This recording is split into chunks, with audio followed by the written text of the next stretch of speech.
There was dancing in the streets as the rally circus returned to the historic city of Chester for the opening round of the British Rally Championship, the Vauxhall Rally of Wales. The starting point was the racecourse, where championship contenders from last year renewed acquaintances and met their colour-coordinated fans. Having met with the scrutineers' approval, Jonny Milner's stunning new Audi was also attracting his fair share of attention from the Chester spectators. The Welsh forests may look idyllic, but they're among the most demanding in the business. On this rally, there'd be 140 miles, much of it in darkness. Malcolm Wilson led the field away in Ford's new world-beating rallying weapon, the Escort. On paper, he was far and away favourite to walk the event.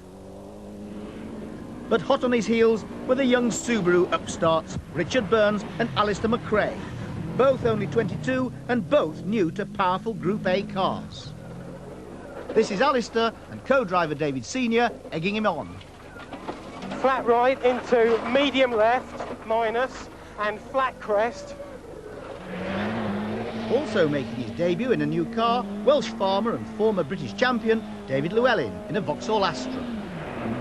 Gwyndaf Evans and his new team, and even newer car, were in the groove right away, unlike some.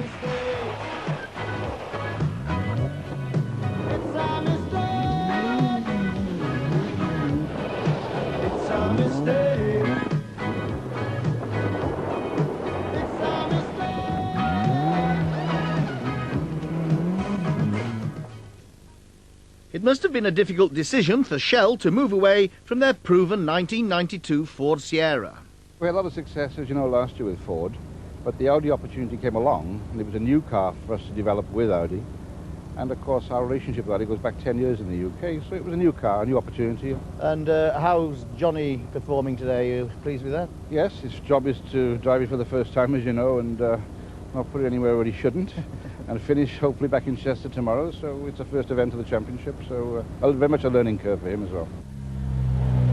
Not only is this the start of a new rallying season with lots of new cars and new drivers in the championship, it's also the beginning of an important era in British rallying. This year there'll be the Formula 2 category, and that means that all two-wheel drive cars have got their own championship. It's a new category for 2-litre cars without turbochargers, and we think that this is the direction that many manufacturers will want to go. They've all got this sort of car available, and so we think it's a good direction for the future. Rallying is getting so expensive these days with all the four-wheel drive cars that it's still spectacular at that sort of level, and people can relate to the cars. It's more like the average road car rather than the Exotica. I think it's very good for the rallying. The spectators want action, and the Formula 2 cars certainly give you action, you know.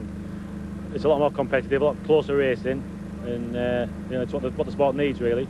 What is the difference in the technique between driving a four-wheel drive and this one?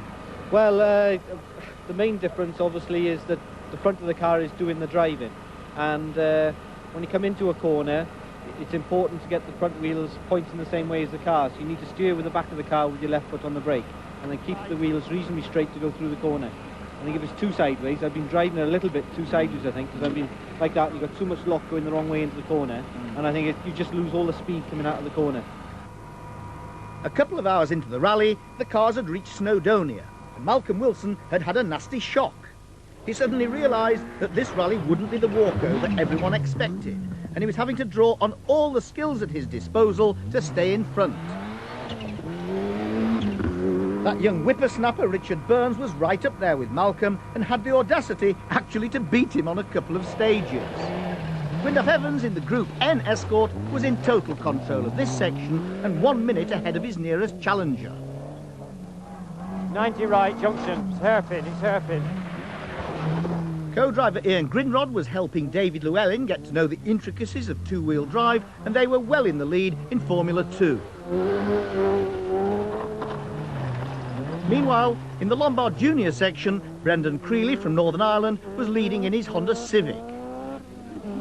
And it was the first taste of night driving for former boxer Barry McGuigan. Alas, his Nova was to expire before dawn. To Shell scholarship winner Jonny Milner, the challenge was getting used to his new Audi S2. I'm getting more into Group N. The problem is I've been spoilt for 8 years having really good brakes on a Group A car, so this this car. As you can probably see, the front discs will be glowing away to themselves merrily.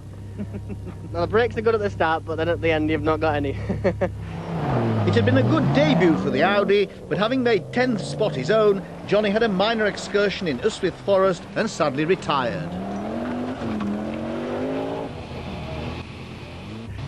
After the short halt at Aberystwyth, the heavens opened. For Malcolm Wilson, problems were on the horizon. Not only did he have an engine misfire, but his wipers packed up, and co-driver Brian Thomas had to operate them by hand, a sort of flying by wire. All this lost them 10 minutes. The conditions were deteriorating rapidly, fog now being added to the agenda. Alistair McRae, now second to Burns, was quickest of all in these murky conditions. As you see at the moment. Okay, 50 yards. Goes square right and square left is the next bend you're looking for. Here you go. If the leading drivers were having problems, what about the lower orders? The best plan was to find a set of rear lights and play at follow my leader. The weather is unbelievable. I mean, I've never seen fog like that ever before, and it's, you know, with no wipers as well, it's undrivable. What happened here then, Nigel? We caught a post on the road section. Had a bit of trouble with the fog and caught the bumper. Nothing serious. That's one of the minor problems. We on the second stage we hauled the sump. On the fourth stage the drive shaft came to bits and the diff circlips came out. So we lost all traction. We had to pull the drive shaft out and put the circlips back in on the stage. And then we lost the lights on the following stage. One of the wires come off the alternator, so we're having real trouble. Yeah, these lads of yours all rolling around in the mud and everything, are they sort of full-time paid for professional mechanics? They're not, no, everybody does it off their own bat. They all pay their own expenses, and we work during the week and on a night we prepare the car. I bet they're wondering whether they made the right decision to pay to come tonight. No, I think they have. They said they weren't our keen in getting out the van if I damaged anything, like, so I had to take the last couple of stages fairly steady. After a hard day's night, dawn eventually broke to find Richard Burns a full 3.5 minutes in the lead from Subaru teammate Alistair McRae. For David Llewellyn, on his first outing in the Astra, a fine result winning Formula 2. But in conditions like this, I bet he wished he was back in tropical Malaysia, where he spent much of last year rallying. And good old Gwyndaf Evans also drove a perfect rally to win Group N in his new Escort. So Richard Burns and Robert Reid took their first international victory. The question is, will this year be another clean sweep for Subaru?